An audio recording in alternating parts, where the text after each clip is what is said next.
time for some target practice. The real thing's coming soon.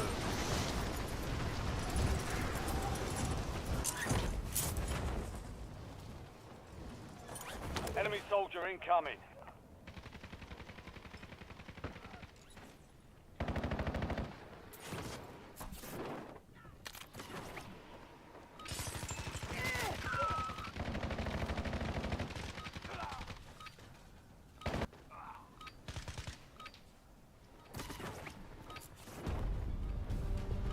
Enemy dropping into the AO.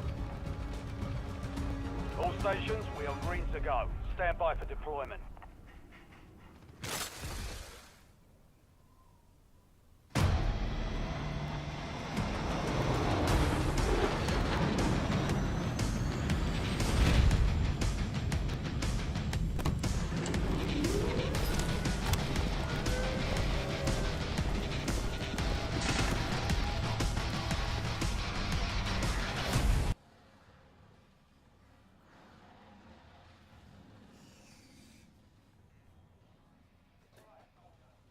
Drop point for your squad and go.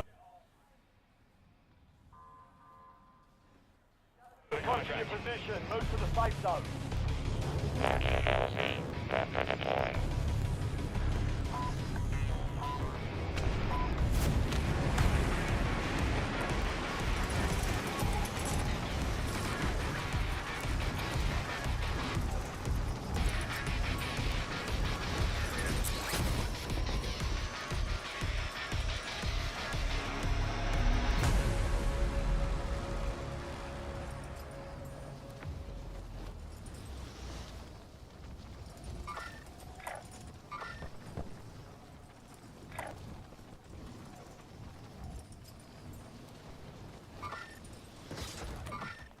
Eliminate all targets in the AO.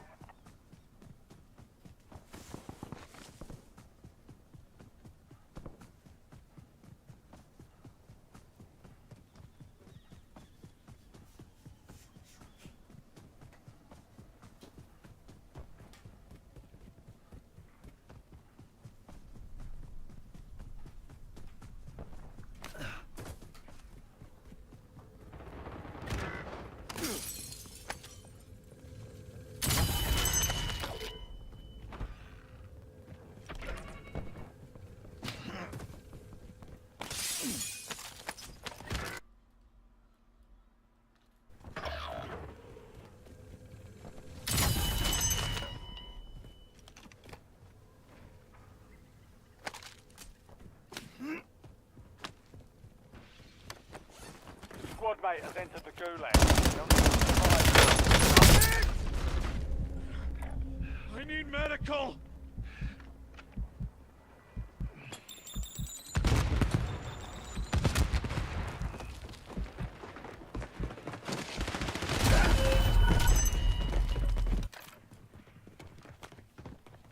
Squad mate redeployed. Changing mags!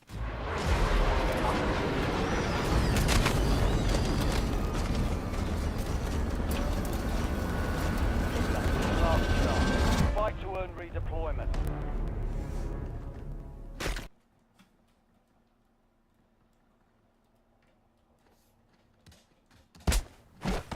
They're ready to fight. Almost your turn, soldier. Stand by.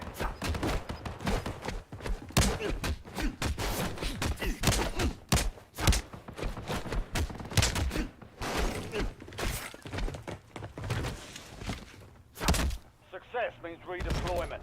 Failure means elimination.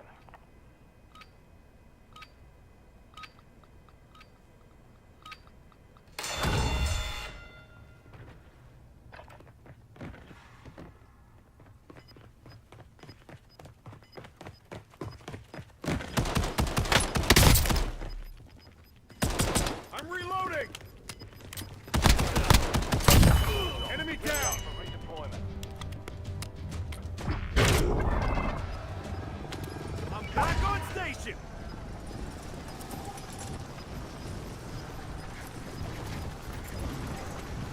Get to the safe zone. Gas is moving.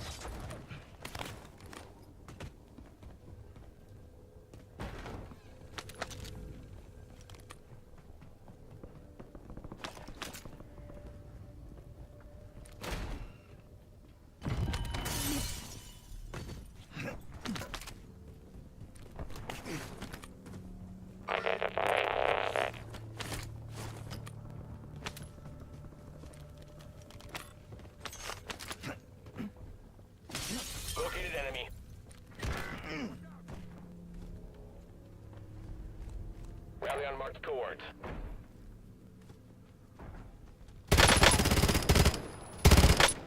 Reloading! Taking effective fire! Consider enrollment in further.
The enemy took that one, but we'll get them back.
has acquired a classified weapon.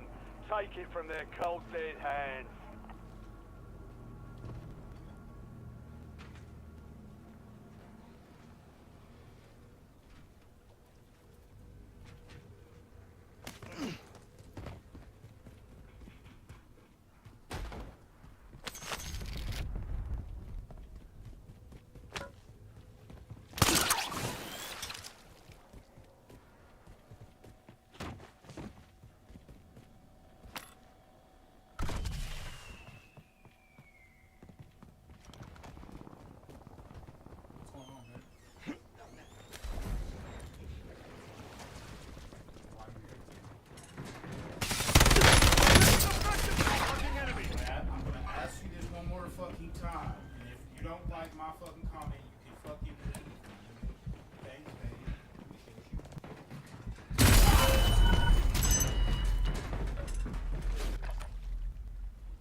wrong with getting attention. If you're gonna do something good, get attention for getting straight A's, not.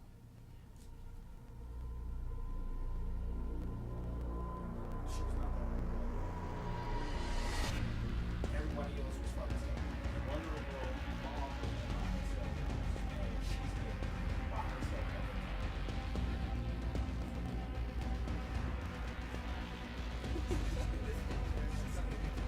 By herself.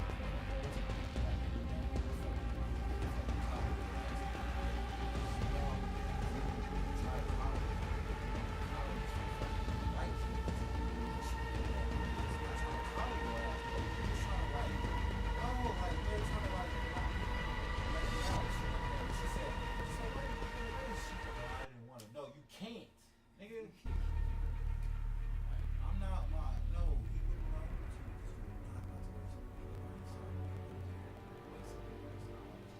What the next one? Like, get used to skating first. No, the first time you're not that good. Okay, you're not racing. I'm sorry.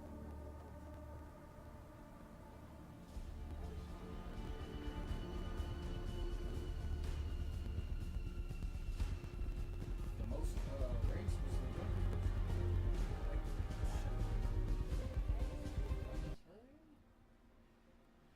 Should hop it in there. I'm 13. Oh, no, it is.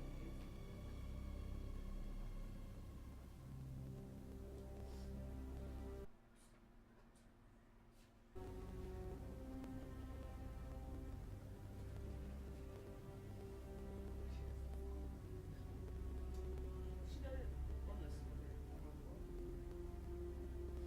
I just left her.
busting out the lumber. Matt Hardy taken out with a 3D, and Jeff Hardy inside the ring, suffering that diving headbutt courtesy of Devon. One's not good enough. There's 2 tables being loaded into the ring here. The Dudleys came in here with a plan, with motivation. Look out, Jeff. Look out! Through the table! That's one!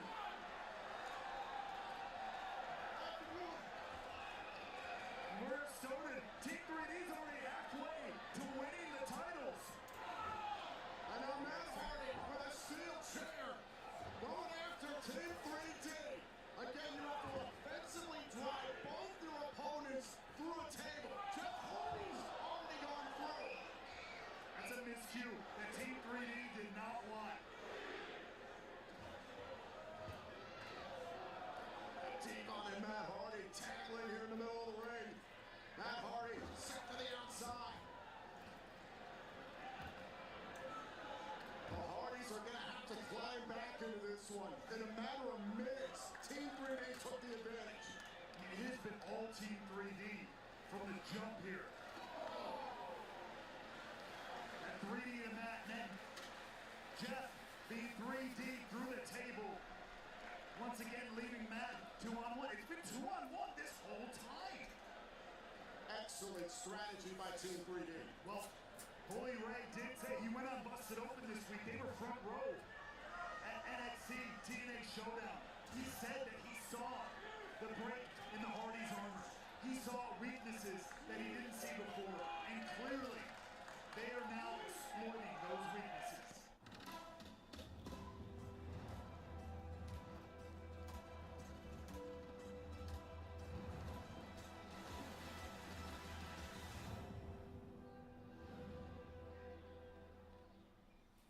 Old Spice Cashmere and Vanilla Body Wash. 24/7 cologne quality scent. When you're driving, silence or put away your phone. Don't let your phone blind you. The April 15th tax deadline is coming, and your tax refund is a few steps away with TurboTax. Plus, the new tax law can boost refunds by up to $1,000. Beat the April 15th tax deadline and get every dollar you...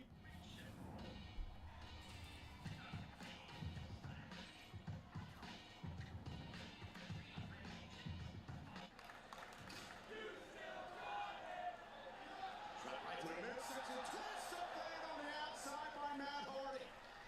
That could be an equalizing moment that the Hardys desperately need.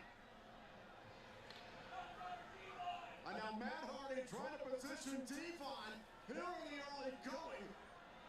The Hardys trying to even this with Team 3D.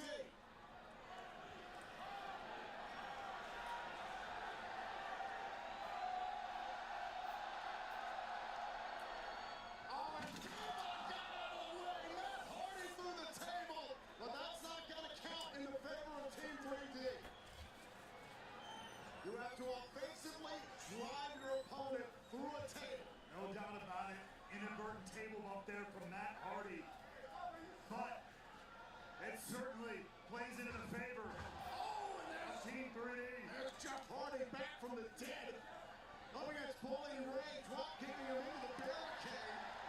And now Hardy launches himself in Bully. The Hardys, especially Jeff Hardy, that never say die attitude. That swagger, that enigma that inspired people like me and my best friend, Chris, growing up loving this sport, loving pro wrestling because of people like the Hardys. And that never say die attitude, that death-defying nature.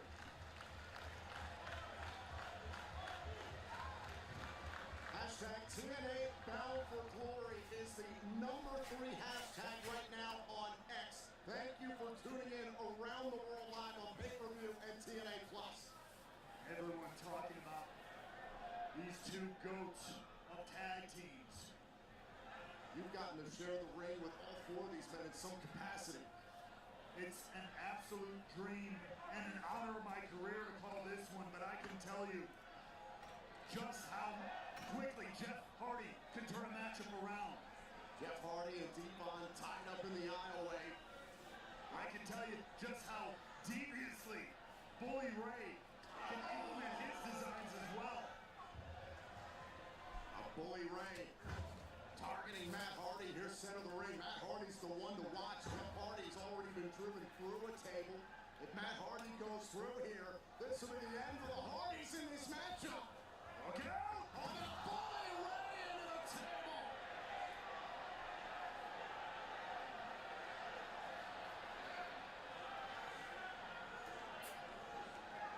Don't count. Don't count. But again, even if that broke completely, it wouldn't count.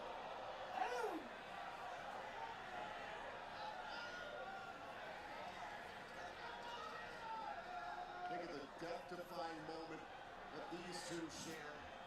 High above the ring, once upon a time. Dear God. Is Devon gonna get his revenge on Jeff Hardy? Wait, Matt Hardy here. Here to answer him. Matt Hardy climbing up to the top of the ladder. We have tables. We have ladders. We've seen chairs. Oh my! The innovators of the form doing what they do best. The triangle of violence has been completed. And now the Hardys man, well, y'all taking told off ass on wasn't gonna jump Devon. off that There's ladder. some separation between Devon and Bully Ray. This is a critical Like moment for the 50 Hardys. years old. Especially considering how this matchup began. All these niggas are. These niggas. That way now. Now it's Devon Oh, Ray. this is 6 days ago. You gotta be kidding.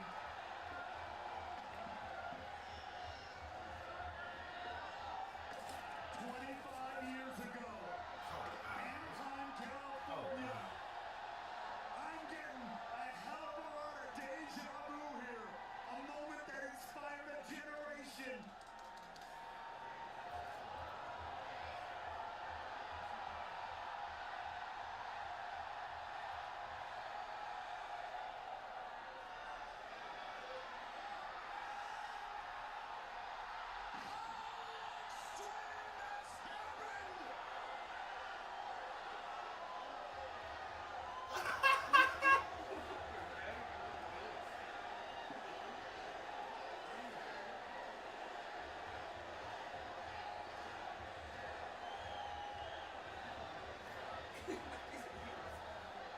One more time, Jeff Hardy defying death itself.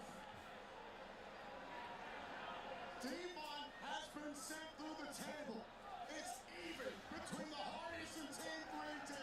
What a sight here at Bound for Glory. Jeff Hardy driving Devon through a table. Multiple tables. Decades later, the same risks taken.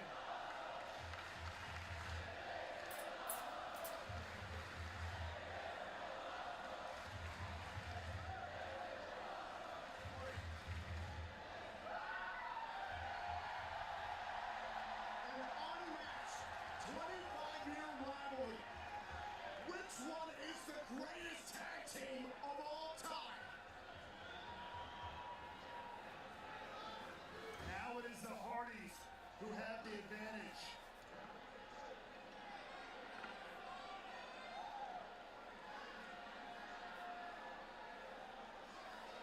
One more look at this. Jeff Hardy on the top of the ladder. Dispatching Devon. Still taking those same risks. It's paid off though here for the Hardys. Devon out of the picture. Bully Ray in the sights of the Hardys. Much like the match began with Team 3D taking advantage of 2-on-1 opportunities against the Hardys. He's like, look, I'm about to get by this table, nigga. In the match, nigga. Please. I don't want to do You this. heard Matt Hardy at the final Oh, wow. negotiation. We need to beat you.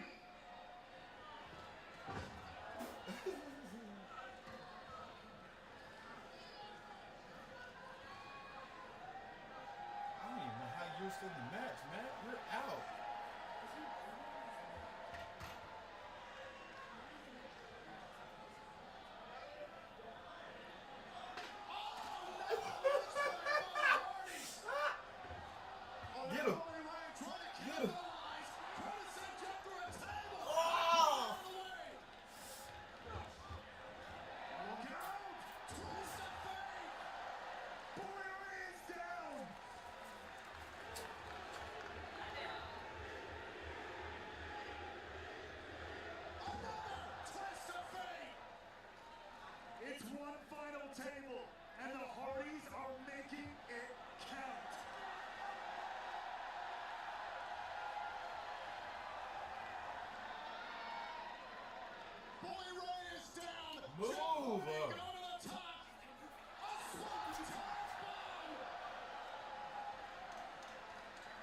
Hi. Only at Torchy's Tacos. Spring, the unofficial new year for tool people. New jobs, new projects. Celebrate your new year with quality tools and savings at Harbor Freight. Going on now. Don't miss unbeatable deals at Harbor Freight Spring Black Friday. The police took my registration. What can I do about that? Because he forgot to give that back to me. Registration? Yes, because I Information for it? Or the like decal for it? no, it's my title. He took my title. I gave him my license and my title. He didn't give that back to me. Is there a reason why you're trying to not secure the seatbelt? No, there's no security. So you can do it. No, there's no reason at all. No. Alright, sit tight. Can you verify the warrant for me, please? It'll be on a BS. She claimed we took it from her. She claimed what? We took it from her. Haven't detained her because of 2 babies. But if it gets verified, I'm gonna have to detain her and see if who could go with the babies at this point. She has 7 degree. It's Bronzeville. Yeah, no. Yeah, that's family weapon with a razor blade. Cruelty to children, criminal damage to property. She has most of it. I would ask her, she said, Information for the car. yeah. Hey, how you doing? My name's Corporal Geyser. Hi. Do you have insurance on the car? Currently? Yes, sir. Okay. Is it one of those things you can pull up on your phone? I can't put it up on my phone, but I think I got something. Damn, she ain't supposed to be driving either. God.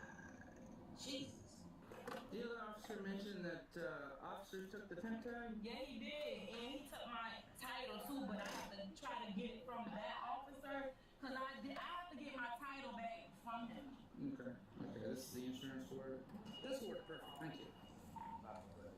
She has insurance, but suspended driver's license 5 times over. Did you rent the car? No, I'm gonna run a bin now. I gotta figure out what we can do with the kids, because if we come back, she gone. So, restriction's good. Just waiting on the warrant to come back.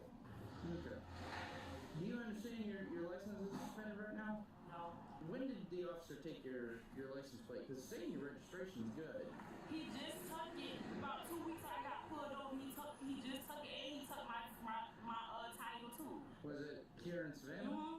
Yeah. I don't know why he would take your tag. He probably didn't mean to take it because it's mine. He probably forgot that he had it. I'm sorry, buddy. Just wait. Just wait. You gonna get you something to drink when you go outside? What do you like? What you got, You friend? like juice? You like apple juice? Yeah? I like apple juice too. It's pretty good. So yeah, just give us a couple more minutes. She's saying she got pulled over by a Savannah officer working at the mall, and that he took her tag. Why the officer would take the plate, I don't know.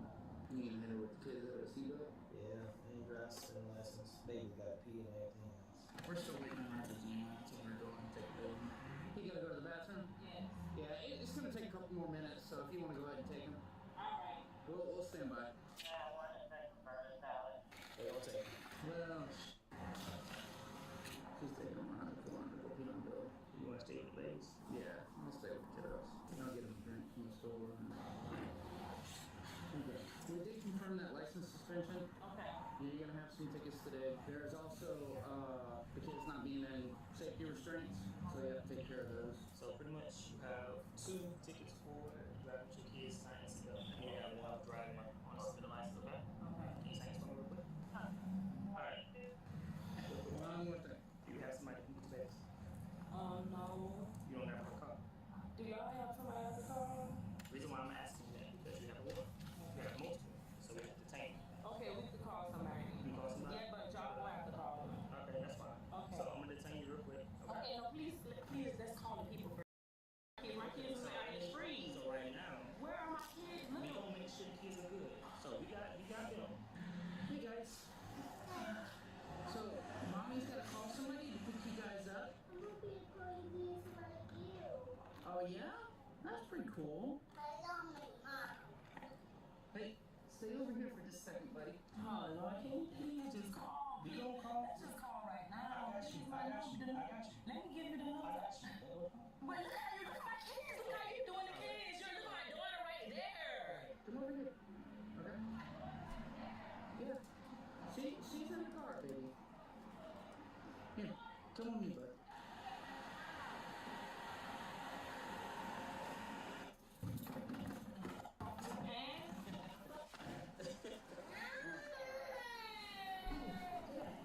I know it's scary.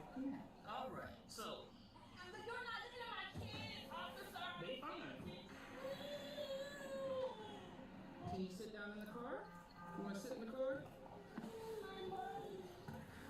I know, guys.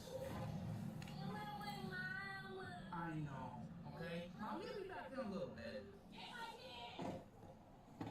Hey, can you get my kids? All right. Hey, stop. Hey, Stop. hey. Look how you're treating me. No. All right, wait. Stop. Okay.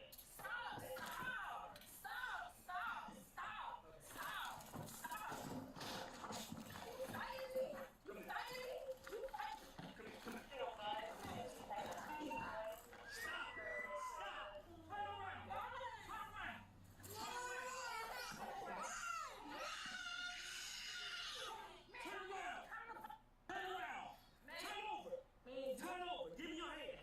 Give me your hand. Give me your hand. Give me your hand. Stay right there. Give me your hand. Give me your You're hand. freaking your kids out. All right? And I'm trying to keep them calm. Stop. Put your hand behind your back and get in the back of the car. Calm down so that your kids aren't freaking out. Can you handle me, sir? 'Cause look how he's doing. We gonna try this again. Sit up. You gonna get up. And Get up. Please get my baby, please. You can't hurt. Oh my God. Ow, you hurt my arm. Ow, stop. You did all of that. You did all of that. Please, okay, but what? Lean on the car. What you doing? Lean on the car. Lean on the car. I'm not asking you again. Hey, stand right up. I'm hurting. I need to go to the ambulance. Ow! Keep your hands up. Oh my gosh! Oh my God! Man, this man. I need to go to the Get in the ambulance. car. Ow! It's hurting so bad. It's hurting so bad. I swear to God, it's hurting. That's fine. Get in the car. It's hurting. Oh my God! Get in the car. In the car, sir. Get in the car.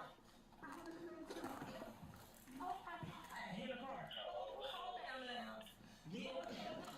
Call the EMT.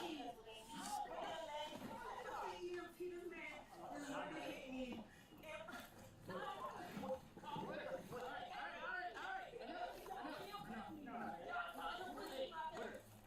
Take a breath, man.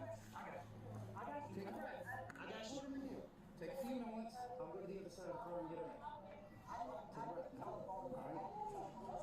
I don't need you to get me trouble for this, okay? For what? Take a breath. All right? Let me do it. All right? Just take a minute.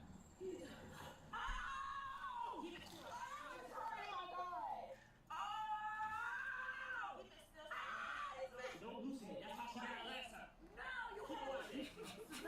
Keep it like that. Just make sure they're double up. This one right here is what's too tight on my arm. I swear. She's fine. She's fine. It's hard up. Look at my arm. Look at my arm. She's Look at my fixing arm. it. Ow! When you're away from the spotlight, you have time to think about what really matters. More realtor agents recommend Realtor.com. They track every market so you know when to make your move. Since forever, everyone can advice, but it doesn't have to be like this. Introducing Monday Hair Care. Our modern, award-winning formulas. Smooth, hydrate, and protect. No more bad Mondays. Welcome to Cane's. It's Luke Prime. What can I get you? Today I'm raising funds with Raising Cane's and my buddy Todd Graves for the Brett Boyer Foundation. Great food and a great cause. Raising Cane's chicken fingers and the Brett Boyer. Whether you're a professional technician or simply take pride in maintaining your own cars, Harbor Freight offers quality auto tools to meet your every need at prices that can't be beat. Harbor Freight, your automotive destination. He just pushed me in my face. Please, can I have a sergeant? We're gonna get one to you. He just pushed me. It's on camera, Dad. Because you told him to stop. You say stop, whatever his name is. Ow! Please, I don't trust him. Can I get in the car with you? Put your leg in the car. I don't want to. I don't want to be with that man. I'm not going to leave you, but you have to let me close the door. Please don't leave. I got it.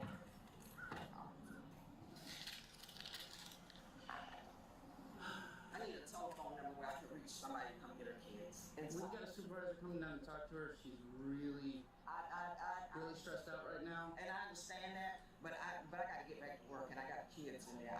Because they were in the hot car and humanity. I just went and got them out the car, go inside and get them something to drink.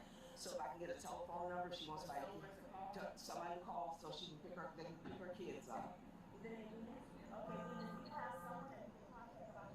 Nah, that's their dad. Okay, all right. I'm the store manager at Dollar Tree. I have the kids in the store, but if you can give me a call back at this number ASAP, I would greatly appreciate it. Please give me a call back as soon as you get this message. What's up? What's going on? Nothing. Traffic stop, warrant, non-compliant. Grab her out the car. She slipped her cuffs. Banging on my window, break it. Got her around, put her in cuffs, slipped her cuffs. Got her back in the car with cuffs on. Kicked me in the face, and yeah. Alright, who else involved in that? Guys, I guess. Thanks, sir. What's up? Foolishness and warrants. You got in a tussle with y'all? Yeah, she slipped her cuff in the back of where his car was kicking the back window. He opened the door to get her back in cuffs, and she came flying out. He took her to the ground. Because she kept trying to slip the cuffs, he just wrenched them down on her and tried to get her back up so we could get her back in the car. Kids were crying and freaking out. Those her kids? Yeah, I put them in the back of her car because the door was unlocked. Went over to assist him. That's when Cornerman got there when we were trying to show her in the car. She's not wanting to cooperate with anything. I had to get with her and dump breeds. We're trying to get a hold of Dad, but you know how the story goes. Alright, let me get these photos.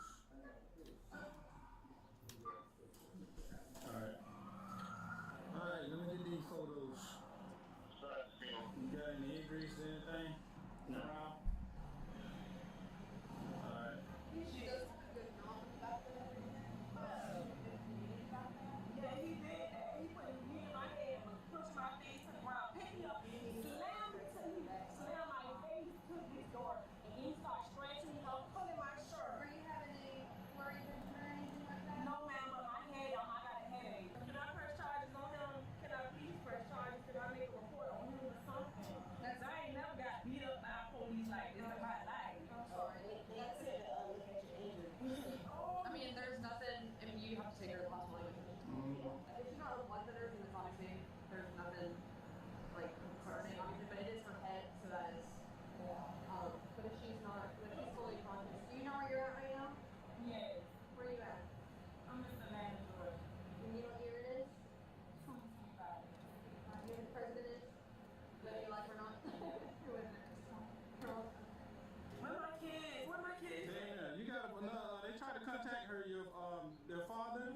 Do you have any other numbers for Can him? you please call one more time? Do you have another number from him? Because that number, apparently he's not answering or anything. Do you have any other number that we can contact him? Every number's in my phone. I don't know no number about her. Do you have anybody else we can contact? I was trying to get her to call my cousin to come get them now because their daddy is in Brunswick. Who's your cousin? Brittany. All right, sit in the car for me. Sit tight for me. Is it cold? Yeah, they're stars. I need to start that little wall. In addition to her multiple felony warrants, this suspect, Venus, was charged with felony obstruction, cruelty to children, no child restraint for her children not having seatbelts on, operating a vehicle with a suspended license, and simple battery on a law enforcement officer. She is presumed innocent unless proven guilty in a court of law. There's a moment early in stops like this where you can feel the direction changing before anything actually happens. And if you've done this job long enough, you recognize it pretty quick. Because this isn't about a tag, it's about what people are already carrying into.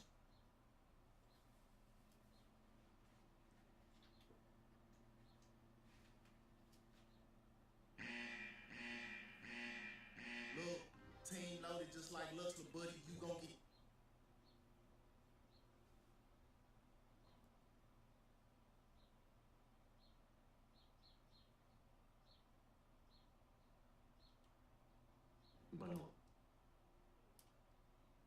Yeah. The Whopper has never tasted better, thanks to you. Because there's a new kid, and it's you.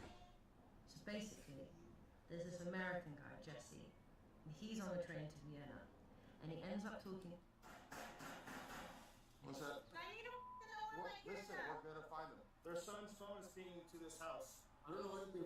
Multiple frantic calls to police send officers searching for 3 missing teens. But what began as separate investigations leads to one house, one crawl space, and one man who inflicted horror in the name maliciousness. Are you kidding me? It's okay.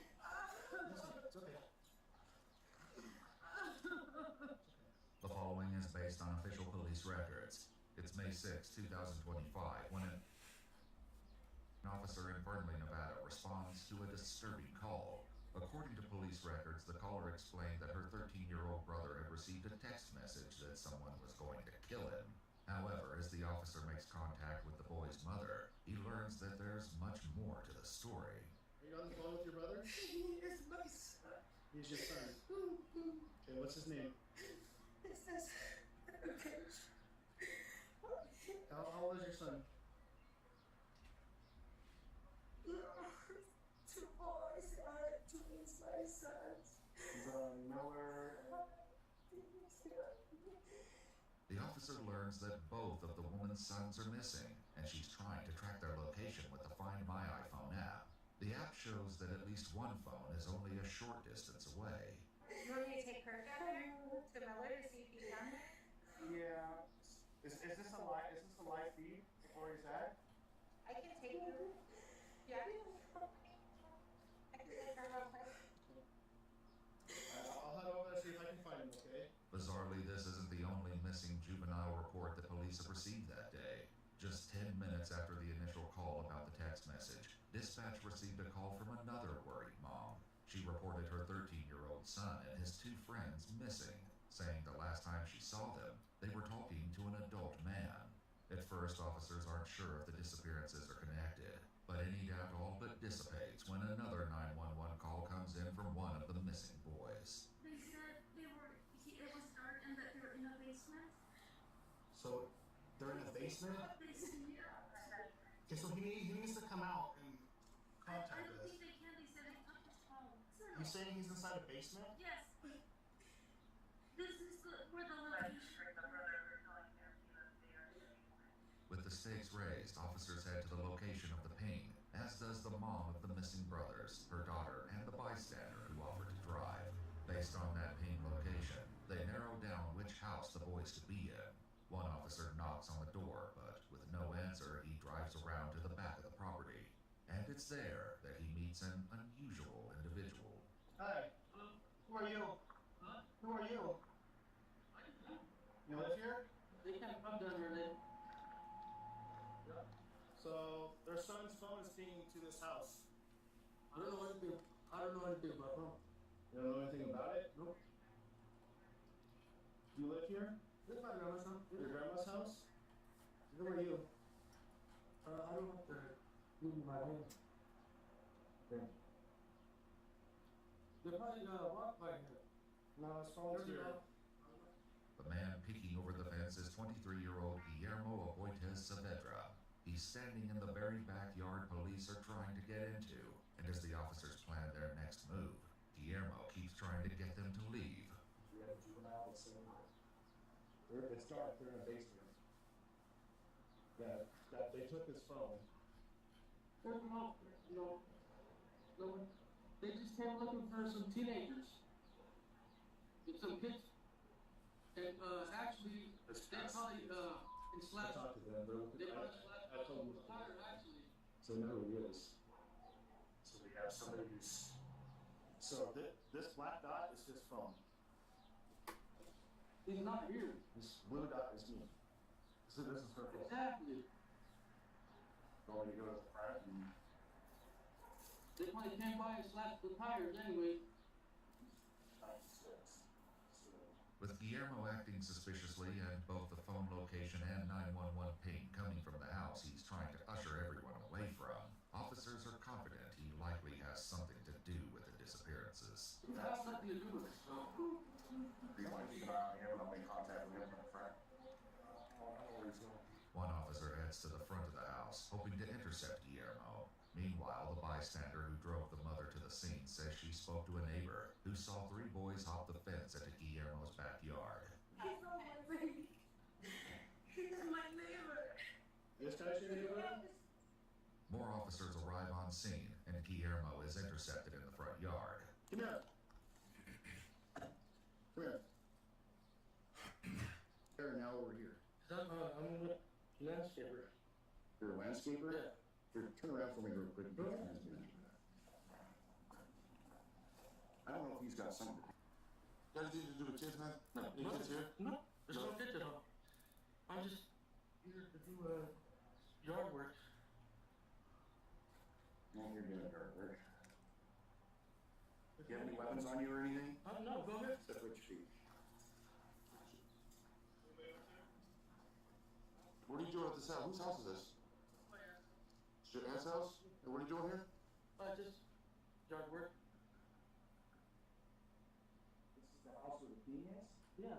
As the officers continue to discuss where exactly the pain could be coming from, more people arrive on the scene, including the mother of the third missing teenager. This is the parents. Hey, I need just go back to your car for me. We'll be right with you. Hey, is this the male your son was with? Okay, go back to your car for me real quick, please. We're trying to find him. Man. How would I know anything about your Go back to kid? your car. Okay, we're trying to figure it out. We're finally here. Stop acting stupid. I need to know where my kids Listen, are. we're gonna find him. No. How am I acting stupid? What kid? What are you doing with him? We're gonna find him, okay? Can you go back to your car, please? It's okay. It's okay. We're gonna find him. So, my missing juvenile call, that's what I was just on. She saw him with her kids. What would I do with her kids? Yeah, this is the male subject that the kids were with. Where are the kids at, man? I do not know. Guillermo is placed into the back of a police vehicle, while several officers make their way to the backyard to search for the teens. This is related to my missing juvenile.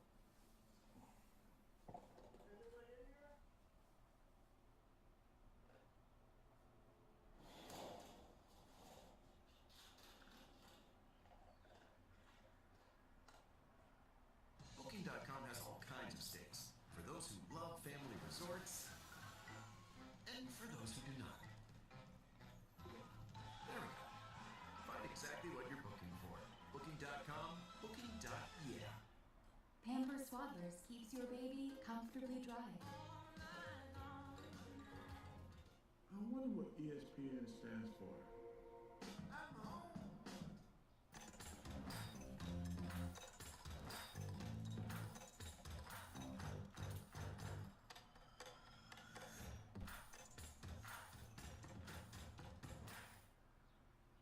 When it's time to scale your business, it's time for Shopify.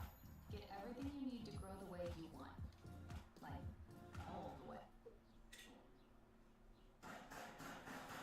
What's that? Are you f***ing kidding me? Come on, guys, step out. Who's all in this? The three missing teens make their way out of a crawl space beneath the home, appearing disheveled and distraught. Come on. Hey, stop it!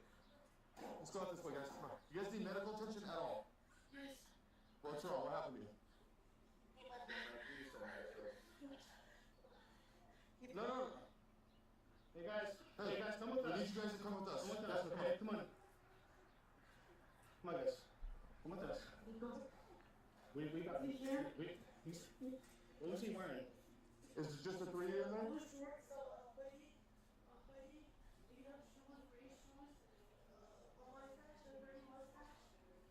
Did he say anything, you guys? What happened?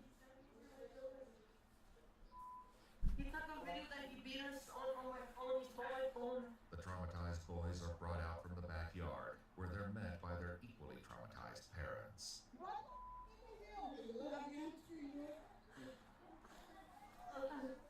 Hey, where are you?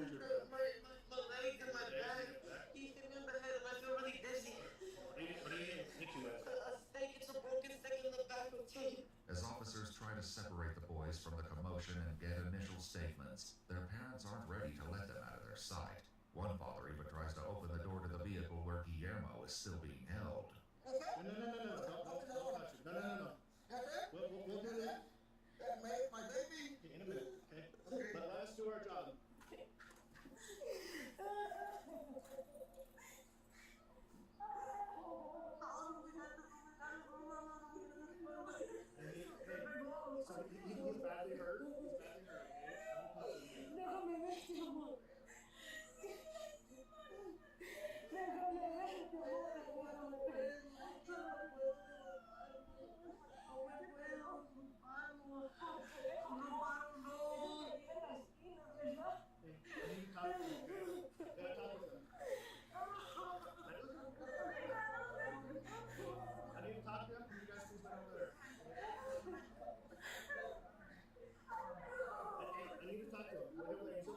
gruesome details of what they experienced. Walk me through what happened today, okay, buddy? We were at the park. I went for my brother back at my house, and we went to the park and we started swinging, waiting for our friend. Swinging on the swings? And then he came out of nowhere with his fist all balled up, and like he was gonna jump the fence or something. And Where was he on the sidewalk? he came from like the corner. Do you know him at all? No? Can I ask you a question? Is this gang related at all? No. No. What were you guys doing at the park? We were just hanging out, and then we were gonna, and then we were gonna go to a bowling alley, but we were waiting for one of our friends. Okay. So you met him at the park. So he came up to you and said what? What happened? He was saying that. Hey, listen. Hey, I gotta talk to him real quick, okay? I got medics. Listen, I gotta talk to him. We just need a second, okay? I got you. We just need a second. We're gonna make sure we don't say we need to figure out what's going on. Okay? He was telling me that my dad was saying people from some type of people in Mexico or something, like a type of place, and then he just started slapping me while I was on the swing and saying it would get worse if I didn't tell him stuff. The teens go on to say that the man, who they later confirm is Guillermo, claimed to be a member of a cartel and threatened to kill them. But the worst of the horror was yet to come. Then he took us here. He made us hop the fence by there. How did he take you here? He told us to follow him to keep walking forward, and instead of he'll murder us. And then in the backyard there's an alleyway. He told us to hop the fence, and we hopped the fence, and he Which alleyway? The one over here? right behind his house where the fence is, where his fence is at. So he tried to climb the fence, and he told me for my phone, and he told us to empty out our pockets, and he broke my AirPods with a knife thing. It's all rusted up. He broke the AirPods with that.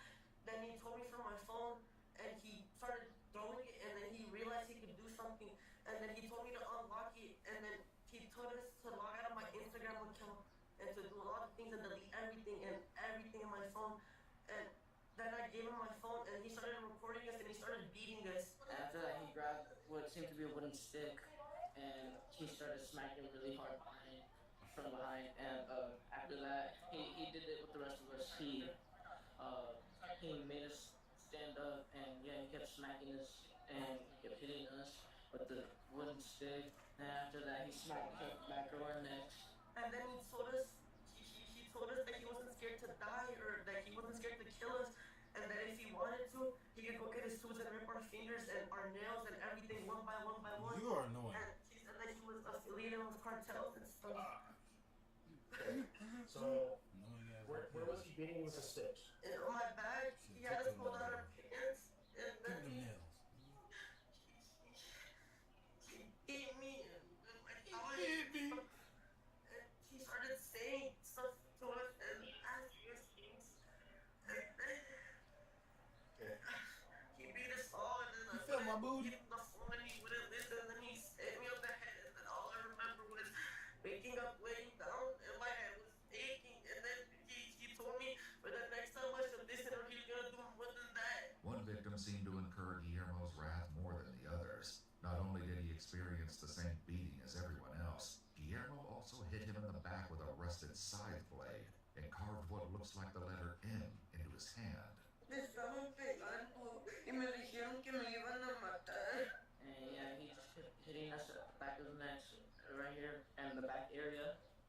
And he just kept doing all this to us, and then he opened like the gray thing that actually led to the crawl space. And then he lifted up the crawl space and threw us in there, and he said stay in there. And I knew my brother had his phone and he hid it, so I tried calling for you guys and stuff. And then he kept on bringing me out and pulling me out and hitting me because I wouldn't give him my password or tell him anything about my phone. And then I gave him everything, and he told me to start deleting all my photos, my Snapchat, all my everything, my social media, everything. And then when I wouldn't do it, he just kept on hitting me. The teens say they were able to secretly call 911 and heard officers arrive at the scene before Guillermo had the chance to torture the teens even more. So I'm gonna have medics come check you out, okay, bud? And I'm gonna go get your phone. Okay? Yes. Where's my brother and them? They need to get checked out too. They go They ahead will. soon. They're gonna get checked out. They're gonna check out all you guys, okay? EMS has already been called to the scene to assess the teens' injuries. According According to police records, 2 have multiple severe welts and bruising to their backs and legs. Officers also want to find the phone Guillermo allegedly recorded his assault on, which doesn't take them long. A neighbor, alerted by the commotion, came outside to find the phone in his backyard. He hands it to the officers, who bring it back to the team. What's your phone, bud?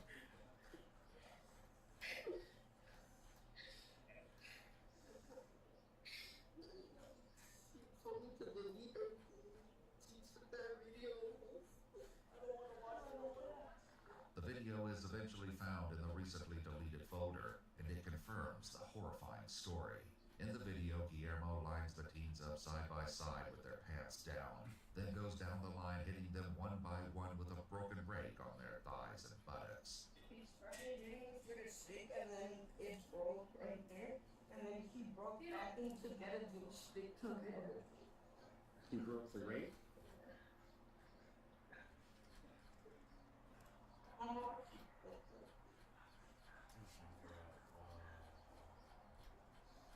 I think he put it somewhere in the sheds.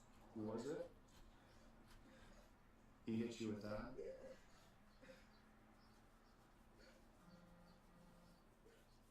Officers eventually find the other end of the rake, which is collected as evidence along with the other items used in the assault. As the teens are preparing to go to the hospital, more people have arrived on the scene. Guillermo's family, including his mother and sister, are horrified at what he's done and provide valuable insight into his mental state. Does he have, like, is he have mental problems? He started acting out like a. Is he on drugs? We believe so. We've called the police to our house multiple times. Like, and we've asked them, what can we do? She's going to the court and asked them, what can we do? The family has been coming over to occasionally check on the house, but when they arrived today, they were met with police cars and outraged parents.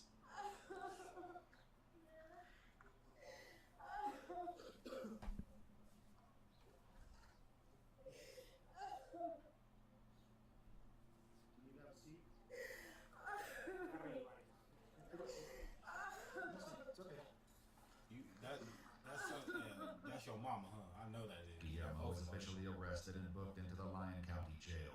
The following day, he sits down with investigators, who are hoping he'll at least tell them why he did what he did. But the interview is anything but straightforward. Estaban, ellos estaban en el parque ahí parquecillo. Yeah. Ellos estaban en el parque y luego de ahí yo me fui y me empezaron a. So how he told us to keep walking, he murdered me. We all walked together. Bitch ass nigga. Y'all didn't decide to run? Yo nunca les dije que. Hey, you heard what I Que said. los iba a llevar. Pussies. I don't know. 3 of y'all wanted him. Over there playing hide and seek. They were under my grandma's house. The detective works to dig deeper into why he abducted the teens in the first place. That And sounds eventually more of his a motives plausible come fucking to story light. than fucking anything. That sounds more plausible to me. That they was fucking with him and playing and blah blah blah, and then maybe he caught their asses and was like, "Oh, bet," and put the thing on and put the rock in and started fucking with them. Like that seems. No, more- he's faked them. That seems more a Which little I thought was plausible gonna than he seen y'all at the park. He was like, I want to fuck with these kids. Like, let me go up there and fuck with y'all. Get y'all, walk all the way back to my crib. I'm gonna put y'all like that. That seems a little far fetched to me. But that seems like, yeah, they were fucking around. I caught their asses. I scared them. Went ape shit on them because like fuck it, and then hey, now I'm here. Like. Forward. Ellos estaban en el parque ahí parquecillo. Yeah. Ellos estaban en el parque y luego de ahí yo me fui y me empezaron a perseguir. They followed me and then we all walked together. Oh, okay. Pero yo nunca les dije que me los iba a llevar ni nada. Yo para qué los quiero. I don't know who they were. I thought they were just over there playing hide and seek. They were under my grandma's house. The detective works to dig deeper into why he abducted the teens in the first place, and eventually his motives come to light. One of those guys that was there is having his little kid doing his dirty job, and he knows it because he was just sitting there with his arms crossed, being relaxed. Gotcha. What do you mean by that? What I mean by that is that he thinks because he's from Michoacan and wherever he's from, you know, and he's just having his little son thinking he's the bad, and someone else ain't gonna, you know, tell him how it is. So I didn't really like nothing that he says like said dirty work like tengo varios entendidos que puede ser dirty work. ¿A qué te refieres? Like cosas ilegales tipo. Sí. Tiene que ver con drogas o qué? Sí. Yeah. ¿Están vendiendo de su casa o qué? I bet you. Yeah.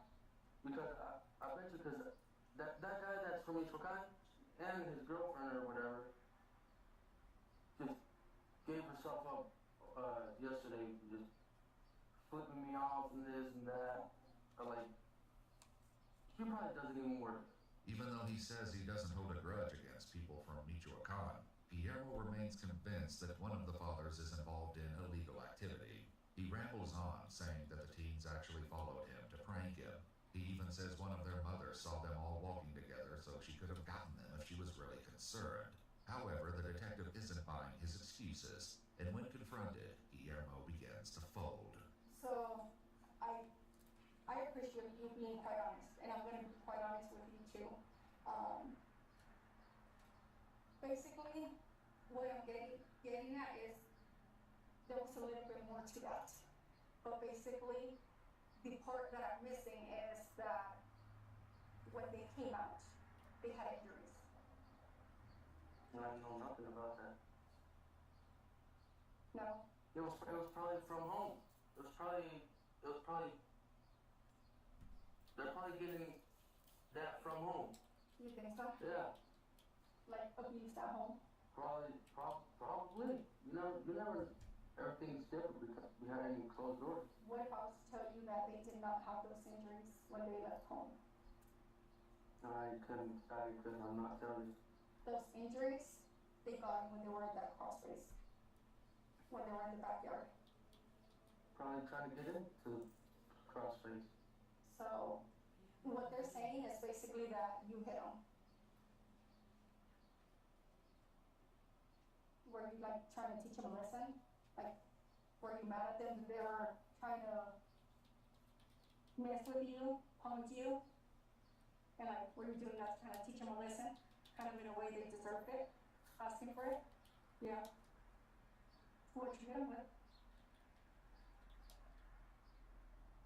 Un principal. Un cinto. ¿Un cinto? ¿Y el palo? No, un cinto nomás. ¿O un cinto? ¿Cinto como de estos? ¿Tuyo de ellos? Okay. ¿De ellos? Okay. With some additional prodding, Guillermo eventually admits to hitting the children before putting them all in the crawl space. And what was the point of recording? No más. That I don't know why I did that, but Just to kind of remind them, maybe? I don't know, you tell me. yeah, I just literally paddled them on the back. Okay. Yeah. Front and back? Yeah. All that kind of at the same time? At They the were same time, all yes. standing? Yes, ma'am. And you were standing behind them? Okay, what were their clothes doing? Their clothes? Oh, I had dropped their pants all the way to their waist because it was not gonna fill that paddle. Approximately how many times did you hit them? I whooped her whoop on the butt like a couple times. Yeah, so then after that, were your plans to get back into doing the original work of yard work? Were you gonna have them help you or what? I was gonna have them help me, yes. That's why I told them. That's why I wanted to go under the house and check the water. And what made the other two go? I don't know. They probably just wanted to check to see how it was under there. Guillermo tries to claim that his plan was to let the teens go once he felt he taught them a lesson, and continues to insist that they left the park with him willingly in the first place. You're almost being honest. Here's what I know from the kids. You showed up in the park, you obviously talked about this kid's dad. Okay, and so you've admitted that in here already. You have problems with this kid's dad and where he's from, and the attitude you portray this kid's dad coming from Michoacan. So you swing, which you said he was on the swing. Yeah, Slap him. they were both on the swing, yeah. Okay, you slap him. I did, I'll be honest. Okay, start confronting him about his dad, like basically, hey, I'm gonna teach you guys a lesson. Is that accurate? Yes, sir. And then you make these kids march to your grandma's house that you know is empty. And that's the funny part, because I got a charge for kidnapping. What's your understanding for kidnapping? Is being taken by force against your will, right? Yeah, which is what you did when you made him leave that park. According to court records, Guillermo accepted a plea agreement and pled guilty to 3 counts of kidnapping in the first degree. Guillermo's flawed understanding of kidnapping aside, he was sentenced to 3 life sentences with the possibility of parole after 5 years, to be served consecutively, making his total sentence life with the possibility of parole after 15 years.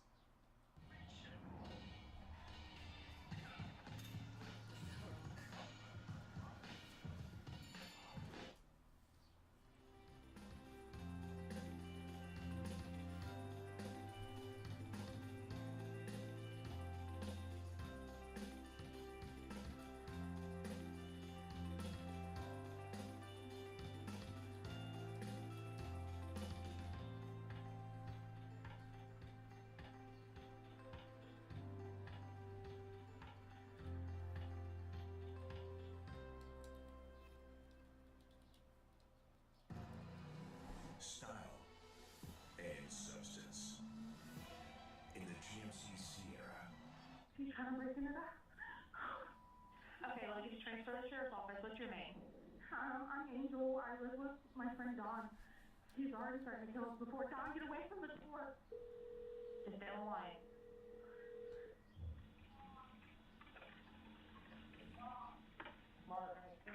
Hey, it's Fire Drive Angel. Someone's trying to break in.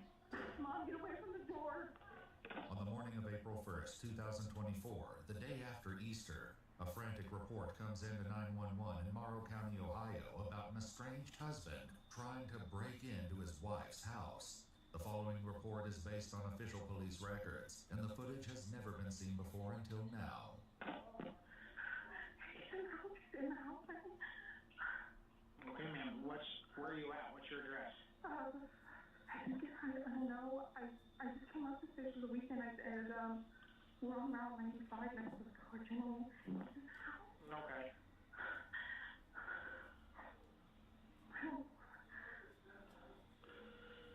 He just broke in. And he doesn't know.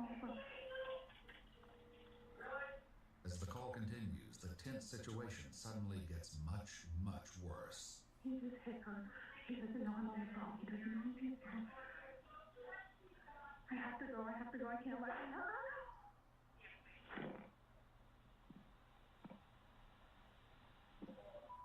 I'm not calling him. No, I didn't. Where's Bill? I don't know where he is. He's not here. No, I'm tired of this. Oh, please don't. No, he's dead. Okay, I'm I'm sorry. so good. 10 years ago, what? I know. No, you don't. You wake up with me. They want you dead. No, done. No, take it. Give me the goddamn knife. The line goes dead, but a Morrow County deputy arrives on scene just as the suspect, 43-year-old Josh Boucher, is trying to make his getaway. Huh? Where's he at? 4659. Got a female running out, said there's been a shooting here.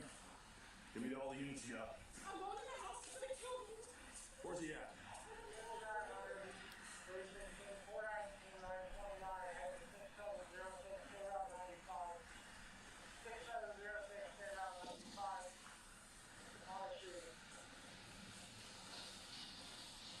Is he in the white car?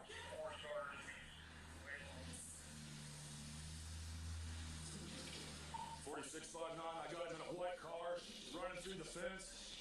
He's gonna be headed towards the convenience store in Chesterville. 59. He's taking off. Josh has fled, but it won't be long before police hear from him again. He's gone. Where'd you go in at? Where did you go in? Okay. 5-9, where's my closest unit?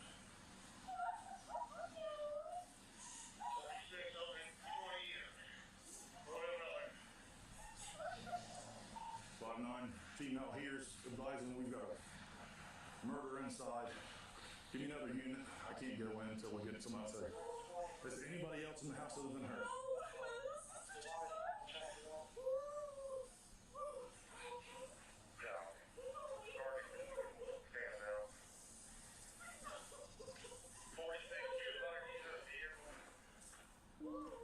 He took off in a white vehicle, broke through this fence. When I got here, I couldn't get him to stop. While the deputy waits for backup, the surviving witness, Angel, tries to compose herself. That is my best friend. She took me in. I came to stay with her so she would feel better. I have my firearm in my Where's it at in here? It's the safety law one. I'm just...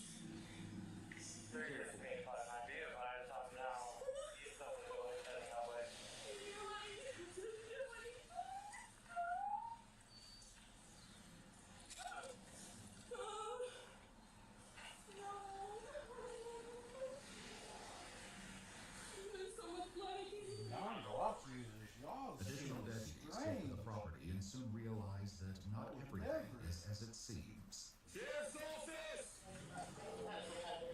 Sheriff's office! Sheriff's office!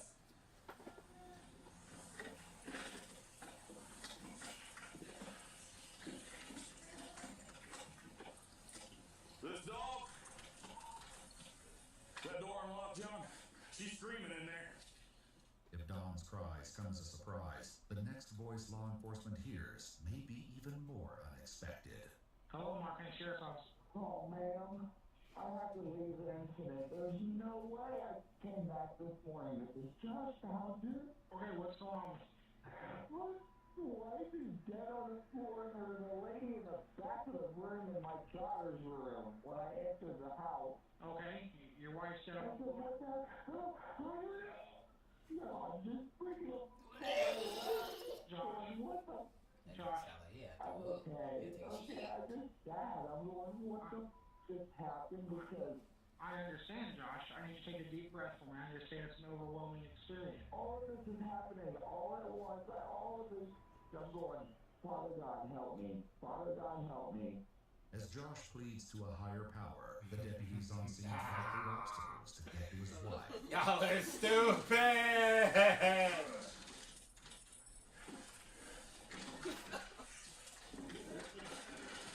Two dogs.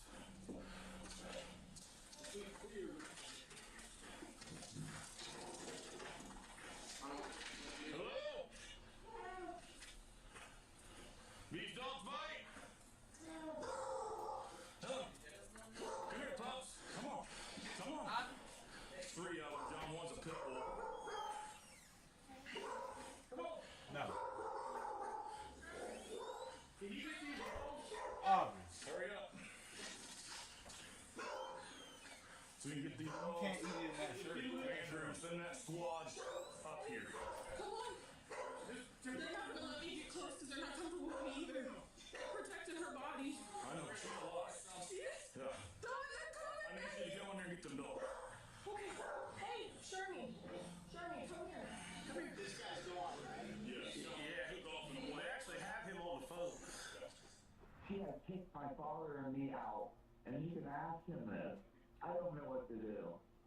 Okay. I don't know what to do, and I'm like, now everything's gone because these strangers are living in the house, and she's giving the keys to the barn, and then as soon as these strangers had left last night, I don't know who's in the house right now. I don't know who the hell left the house. With Dawn's life hanging in the balance, the deputies can't wait any longer. Here, look out. Come on, puppies. Come on. Here, come on. Come on, puppies. Come on. Come on. Come on. Hey, I'm white. I love dogs. The golden retriever for me. Tell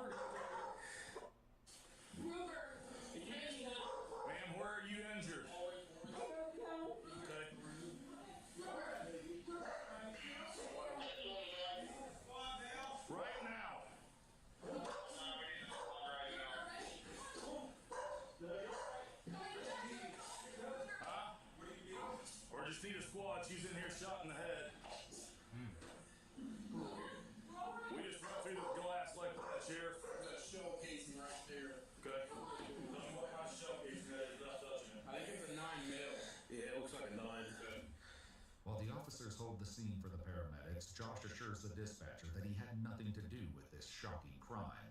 My wife was laying there. Dawn, I tried to move her. Dawn, baby, are you breathing? Hey, check her pulse. Is she okay? What's going on? Because I like to know. Because all I feel like is this person, whoever the hell she had, and I was just a couple seconds, flip her fist and this. Oh my God! Yes, I feel what's going on, Father God, help me, because I can't put a finger on it. Like if they're set me up, or why would they do it? Why would he kill my wife? But Dawn is still alive, and the medics must work quickly to make sure she stays that way. She's in there on the kitchen floor. Okay, she breathing? Yeah, she got a gunshot wound to the head, it appears.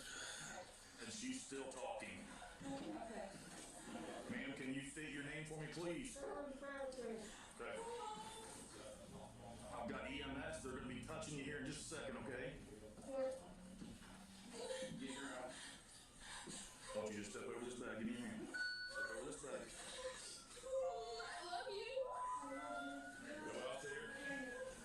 That's me. I need you to just do it. I don't have time to answer all your questions. An officer outside speaks to Angel, who is not at all convinced that the threat is over.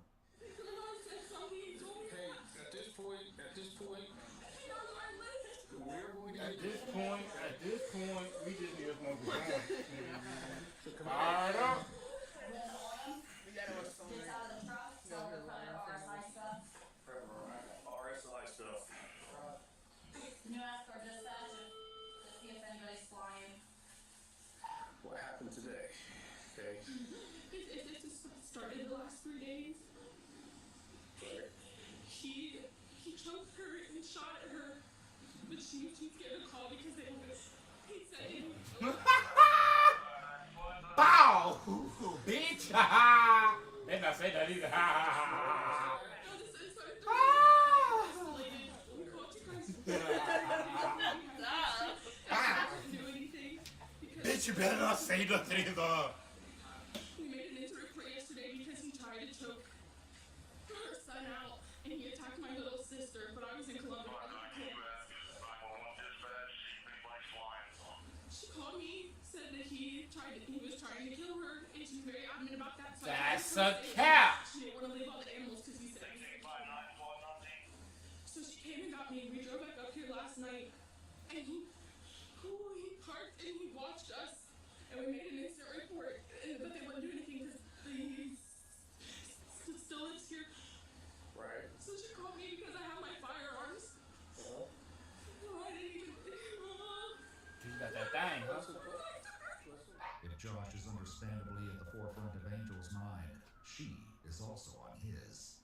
There's some girl in there. I don't know who the hell she is. And the first thing this lady told me, What shot? it's really weird. Get out of here. Get out of here. Get out of here. That's all I can hear through the window. Get out of here. So why? So I need to be dispatched right now. I want to know who this lady's name is immediately. Did he show up here this morning? Yeah, he watched us all night. Okay. We heard his voices at the window. We couldn't comprehend. They wouldn't do anything. What do you mean you heard her voices at the window? He was watching us from the windows. You just want to see Like looking into the window? Yeah, we heard him banging on the window. We all slept in the rooms. Like, me and sis was in that room, and Dom was in her room. And we heard him at the windows. Like all night long or a couple times? Yeah, we didn't sleep at all. Josh says he was asked to leave the house following Easter dinner yesterday, but he got some advice that he put to use today. There was more than one people in the house this morning. When I went to hit the door, they said, or the other guy said, if they lock the door on you tomorrow, kick the in. I said, I don't want to do that.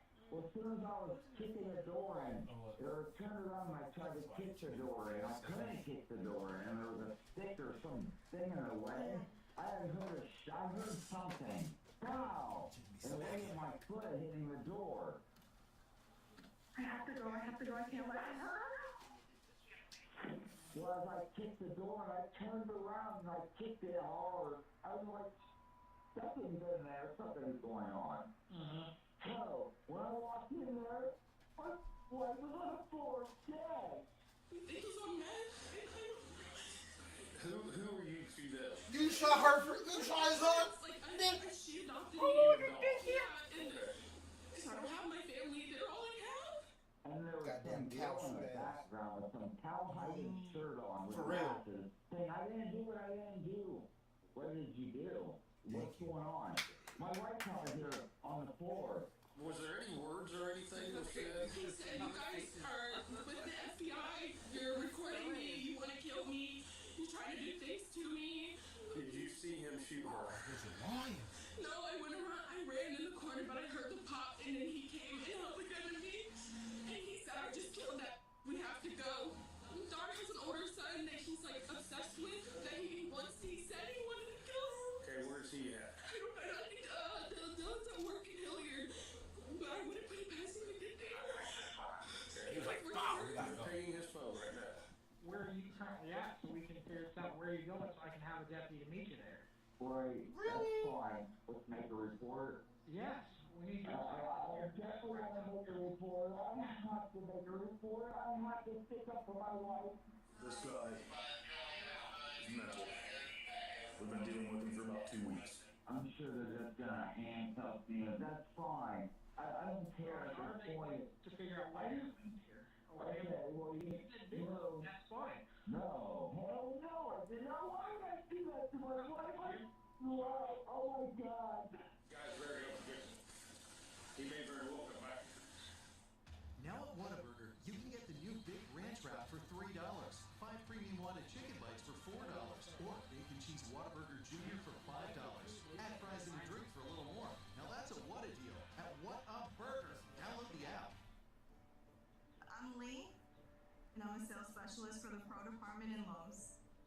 Waking up every morning coming into Lowe's, I'm excited. As you can see, I'm a little bit energetic. They say sparks fly from our shoes because we're, always moving, always helping customers. It's fun.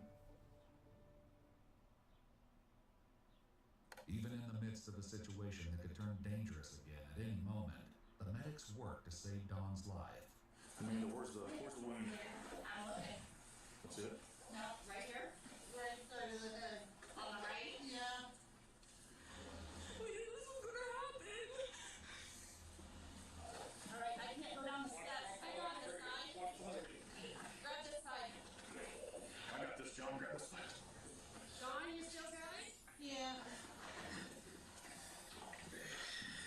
They told you guys it's gonna hurt me. Angel. She's alive. She's talking. Okay. She does have a wound to her head, obviously, but she was talking when we were taking her down off the porch.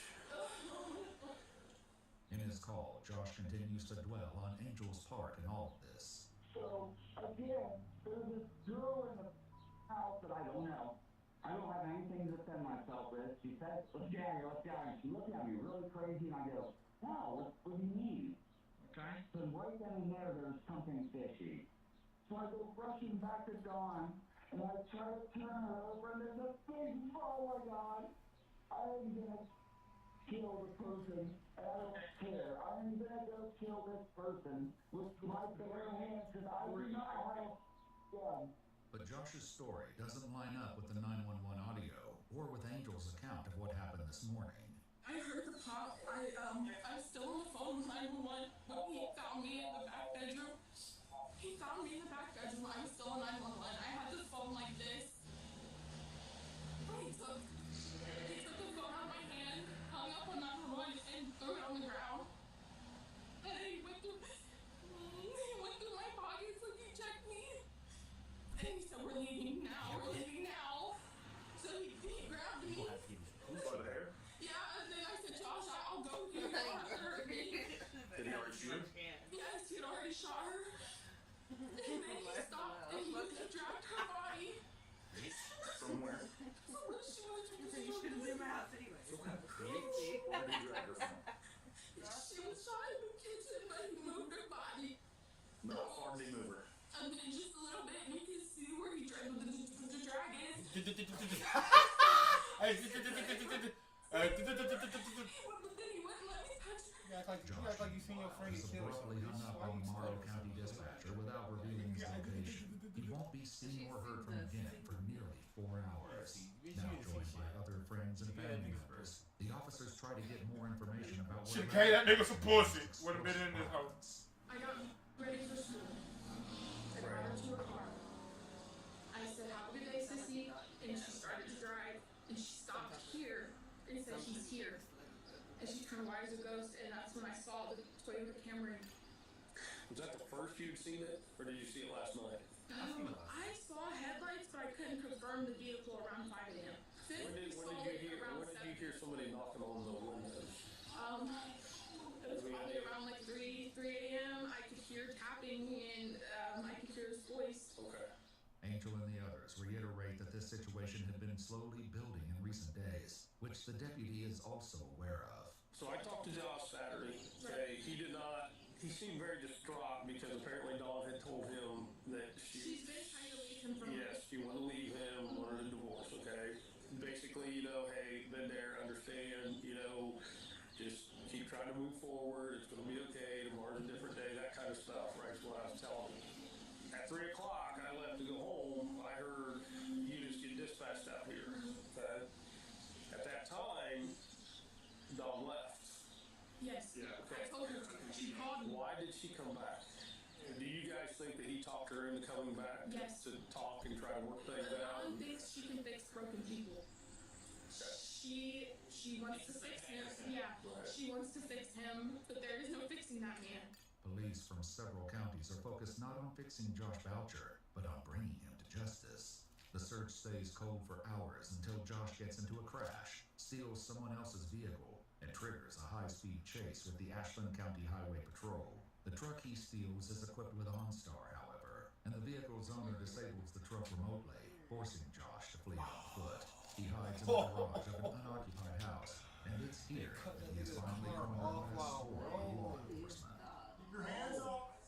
Walk slowly towards us. Keep facing us, all right? Walk slow. No, walk straight towards us. I want to see you. Keep walking.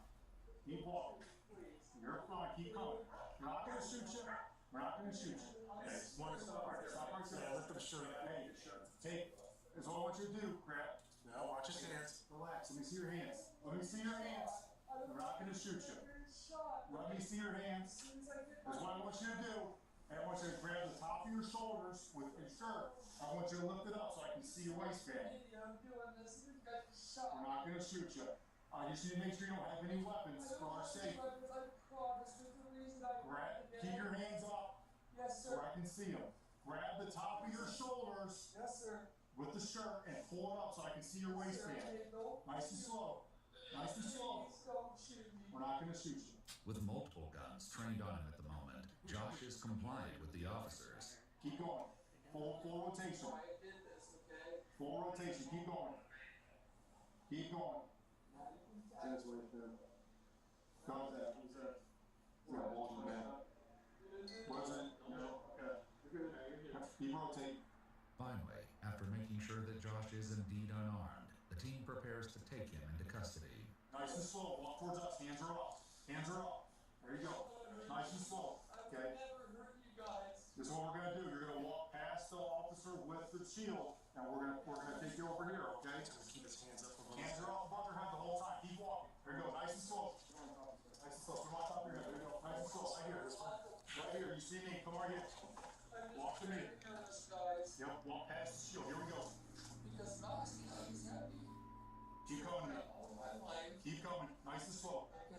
You're doing great. Keep coming. Keep coming. There you go. Let's keep walking. Let's go.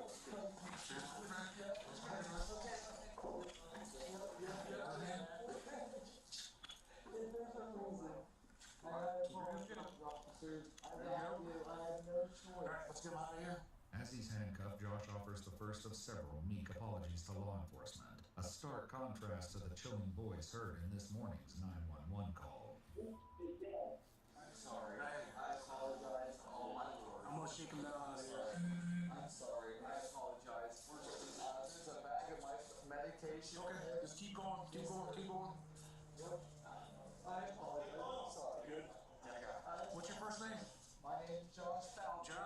straight. Listen to what we tell you to do, all right? Yes, sir. All right. I apologize, gentlemen, but I've been set up. Let's go on the other side of this car. Oh, sorry. You're fine. As Josh finishes his apology tour, police search his garage hideout. I'm sure it's in here. We'll check his stuff here in a second. You get back there, Mike? Yeah. Oh, here's his book bag. Okay. Book bag's here. Whoever was chasing me, I apologize. Huh? What I eat, my medication. Cheez-Its, your lips are warm. Yeah. Soon Josh is brought to the police station, where he sits down with the lead Morrow County detective for the first time. I don't know what the hell this is about. So here's what I know, okay? I met Angel. She flustered me. She basically tells me that you and Don got an argument. She didn't see it, but she heard a shot and Don's at the floor. Oh. So is that accurate or not? No. Well, then it's accurate. Well, what's funny is the door was locked. Okay. All the cameras that were out last night. Mm-hmm. I think I addressed it to one of your sheriffs. Yeah. The Wise cameras are all ripped off. They're stuck in the garbage can. In their Choose half of any 2 items on the menu with Schlotsky's Mix and Match. Technology, am I right? We need a new tech lead. Sponsor your job on Indeed and get matched with quality candidates when you need them most. Visit Indeed.com/hire now. You've got ideas, a new project, a renovation that's been waiting. Bauer gives you the tools. investigation, the detectives speak with Don's son Dylan, who readily admits he was the one who tore down the surveillance cameras. Oh, tell me you took the camera down too. Huh? You took the cameras down too. The ones that are outside. Yes. Yeah. We gotta get to that. The family says they took the cameras down the day before the shooting to prevent Josh from watching the house remotely. So tell me about Easter Sunday. You said, I think it was, you were there at 11 to 7? Was that the same report roughly? Okay. Okay, so he was acting up, and I read the report that Dawn, your mom, had to get in between you two because he came at you or something? Yeah, he got in my face and tried to threaten to fight me just because I was too close to him. I was too close and he was getting uncomfortable because I made him feel threatened for some reason. Okay. I'm not sure why. I had my hands in my hoodie pocket on my phone and that was about it. He thought I was recording him and I think that's why he felt threatened. There were several witnesses to Josh's behavior on Easter Sunday and the days prior, among them Don's teenage daughter. She really explained she wanted him out the day before. She told him to leave. Josh? Yes. Okay. And asked him to leave. And he, refused, barricaded her out of the house and everything. Good times. Then I- Barricaded her out of the house. This is the day before Easter. Yes. Okay. And then I get there, I guess Easter dinner part's fine. Josh is hiding in his little office, ranting and raving, doing his thing. And it was really all fine until Angel left, which is when he got all riding and angry, flipping out over his keys being missing. But the keys, I had to find my keys first. Oh God, it was there. Josh's manner of speaking doesn't leave much room for complete thoughts, but the other witnesses are more than happy to fill in the blanks. Once he found them, he grabbed them and ran. And then my one dog attacked the other dog, so he yelled, "She's being crazy." And he turned around after that and charged at me. At you? Yes, because he thought I called him effing crazy. Mom yelled at him that he had no right to charge at me like that. When Simon kept yelling at him, trying to get him to go, and he eventually did. After that night, he assumed, maybe Dawn had some time to think and talk and chill. Maybe I can chill back up and she'd be ready to talk. And maybe in his mind, we're not that much sleep. He assumed that. But whatever the state of Josh's mind, the evidence doesn't indicate that he came back to the house looking for a peaceful conversation. What happened at the house? What happened? Your wife was shot. I thought she was hurt. I don't know. No, and she's saying you shot her. Okay. And then we moved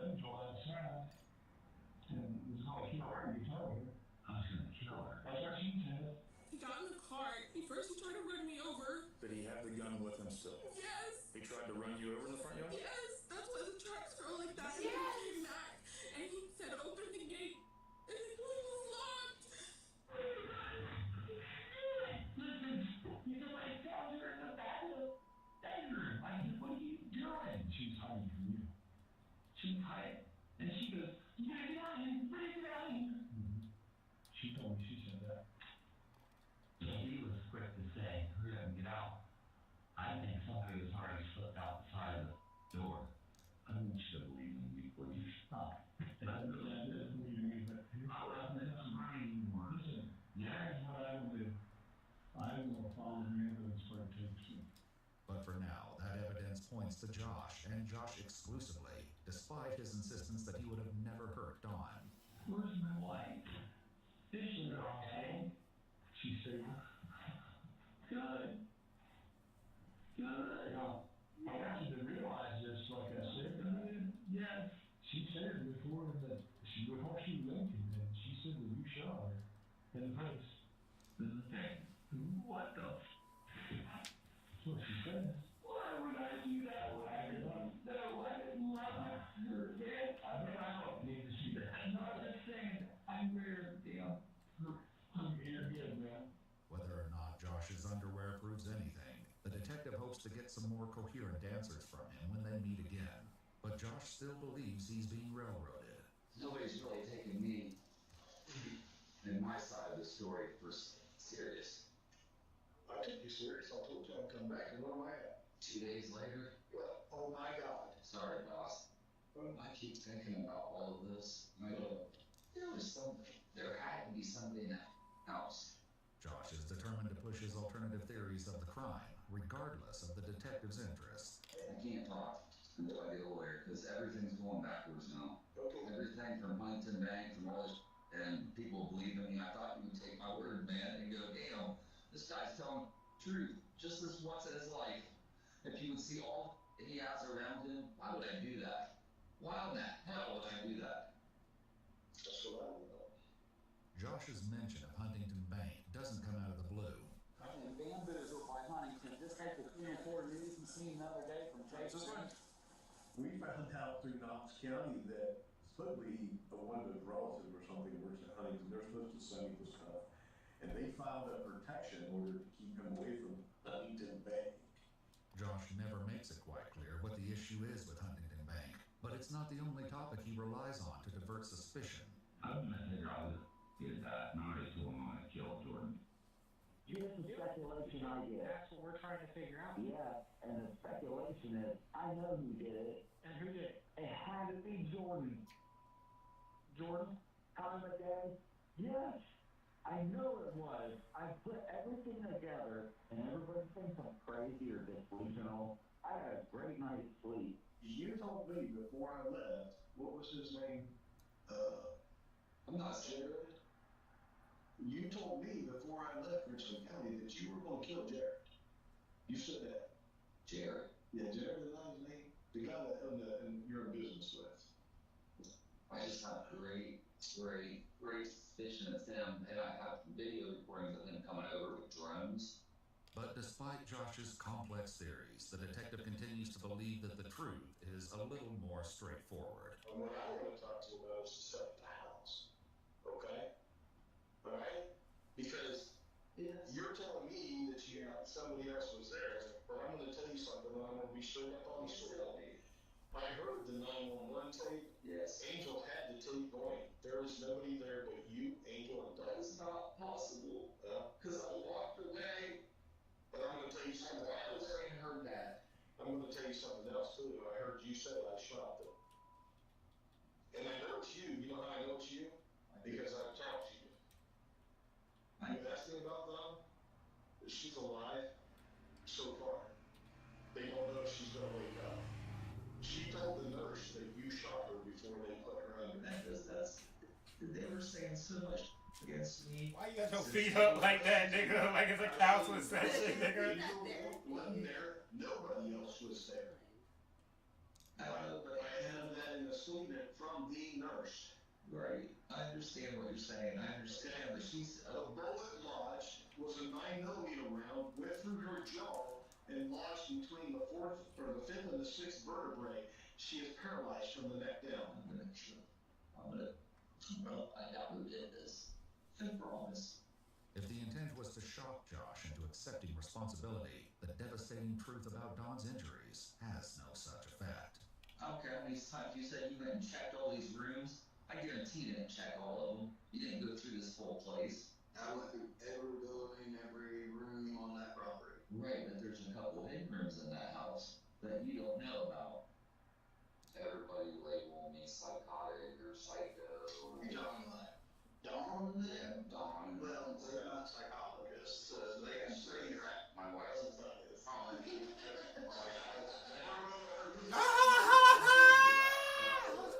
didn't make her. She made herself that. We backed her up. But whether or not Josh is suffering from addictions or mental instability, he is aware enough to realize that the detectives are not buying into his theories of another gunman. I miss my kids. I miss Dawn. I miss my puppies. I don't know what's going on, gentlemen. I asked you for help. And I know you're a true believer and a true seeker. And from what you heard, it's already, you've alligated me in this crime. And that's it. There's nothing else to be said. With that, Josh's second interview concludes, though the camera keeps recording as the deputies converse in the background. He said, I can sense there was something else there. I looked at him, I'm like, well, that's going to be Vince's picture. He can sense it.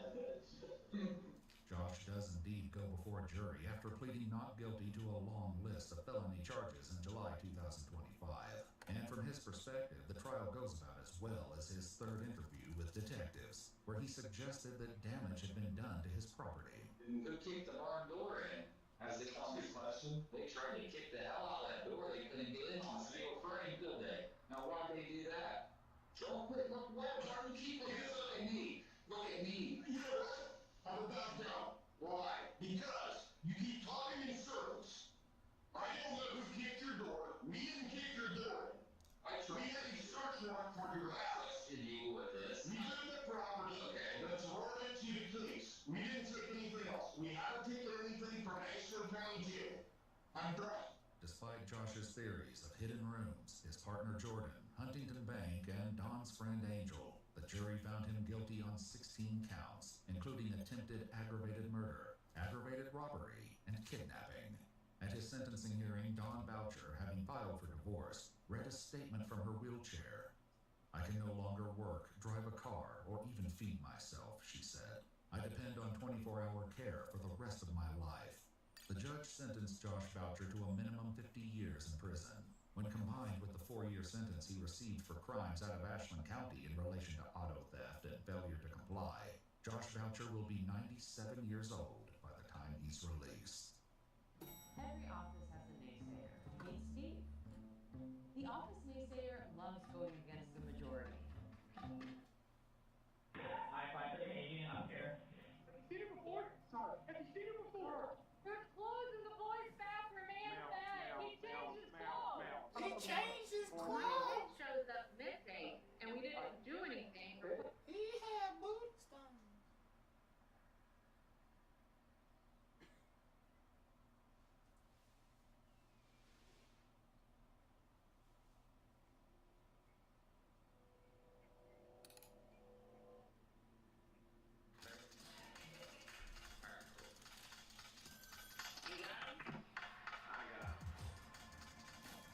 Where did you?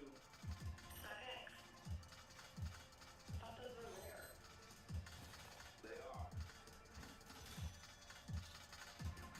They had your size? They had everything.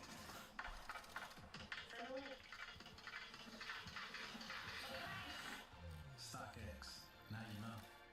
Welcome to Canes. It's Luke Brown. What can I get you? Today I'm raising funds with Raising Canes and my buddy Todd Graves for the Brett Boyer. This is DeAnthony Bullocks and Jarrell Austin. Just moments earlier, police heard the two had been inside a stolen home connected to a dangerous shooting spree in a Cincinnati neighborhood. It could be a homicide. We don't know yet. We got drones and we got dogs, so. Now officers were racing to find them, but as the search began, investigators realized something far more dangerous. There was a third suspect involved, and according to police, he was the one carrying the gun. That part. That part.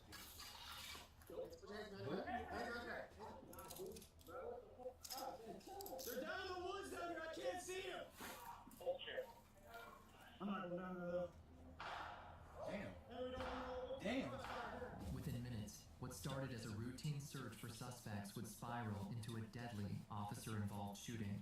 A shooting that would ignite controversy, multiple arrests, and a chain of events that no one saw coming. He's got a gun! He's got a gun! On your right! On your right! He's got a gun!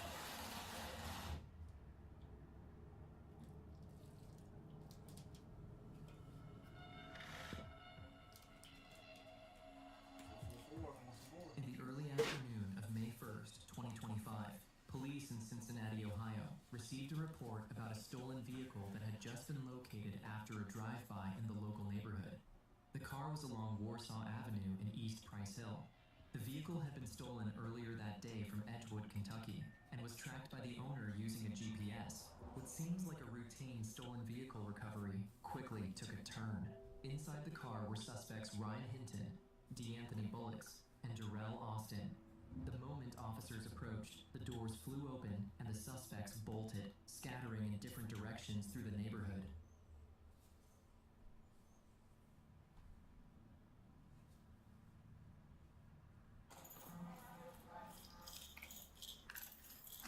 Hold up. Here. I know what.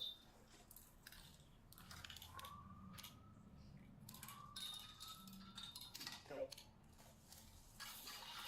Go. You're good, you're good, you're good. Yeah.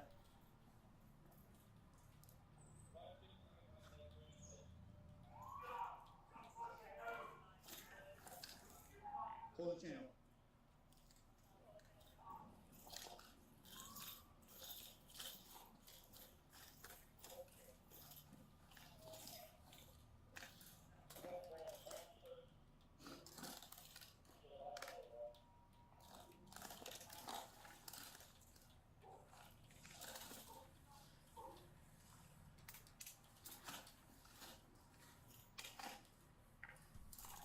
Y'all good? Y'all good?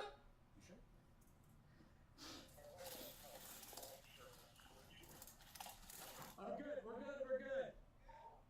Good. Yeah. I was. Andy fell through the woods and I was crawling through the woods and. And just like that, all three suspects were loose in the neighborhood.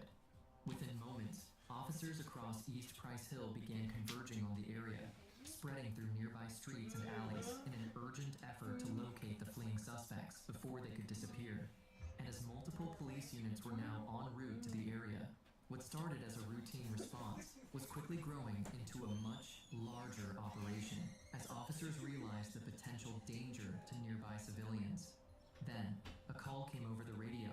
One of the suspects had just been spotted near a library, nearly 2 miles from the original confrontation. Put the phone down! Put the phone down!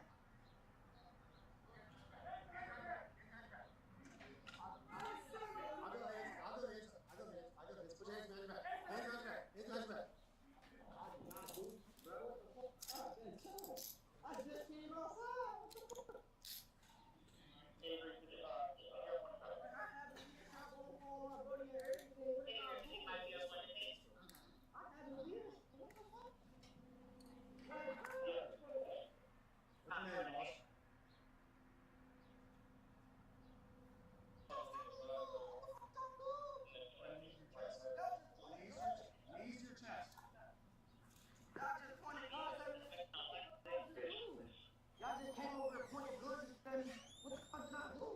Officers soon detained a first suspect near the library. At first, it looked like a breakthrough. One of the 3 suspects had finally been caught, but the suspect insisted he had nothing to do with the incident, claiming he had simply been walking through the area. Still, to officers on scene, he matched the description perfectly. As they questioned him outside, another officer stepped inside the library to alert staff about the unfolding situation and see if anyone else was hiding inside. We had a